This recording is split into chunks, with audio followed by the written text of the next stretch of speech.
Friday দিনটা আমার কাছে খুবই স্পেশাল, কারণ হচ্ছে এই দিনে নর্মালি এখন আর কোনো ক্লাস নিচ্ছি না, প্রচুর সময় পাচ্ছি।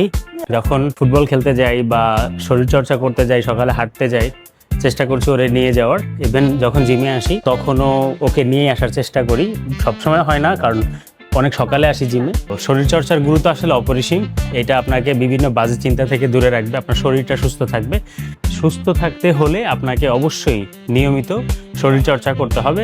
আর নিজে যখন ভালো থাকবেন তাহলে আপনার সবগুলো কাজে আপনি স্বপ্রণোদিত হয়ে সবগুলো কাজ করতে আপনার ভালো লাগবে। যেগুলো পজিটিভ মানুষের সাথে মিশতে ভালো লাগবে, পজিটিভিটি ছড়াতে আপনার ভালো লাগবে। সো নেগেটিভিটি আপনার কাছে কখনোই স্থান পাবে না।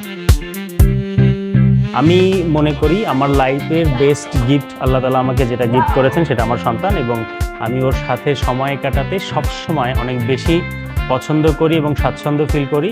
একটা অনুরোধ, নিজের সন্তানকে সময় দিন, সন্তানের সাথে ভালো মন্দ শেয়ার করুন, পজিটিভ জিনিসগুলো তাকে জানানোর চেষ্টা করুন, এবং যত তার সাথে অ্যাটাচমেন্ট তৈরি করা যায় তাহলে কিন্তু একটা সুন্দর এবং সুস্থ সমাজ গড়ে উঠবে, সুন্দর পরিবার আমরা পাবো।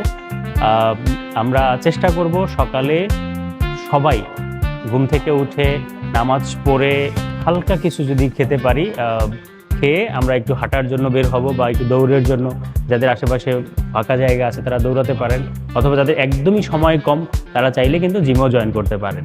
জিম করে নিজেকে সুস্থ রাখতে পারেন। সুস্থতাই সকল সুখের মূল। দেখা হবে ইনশাআল্লাহ। আসসালামু আলাইকুম।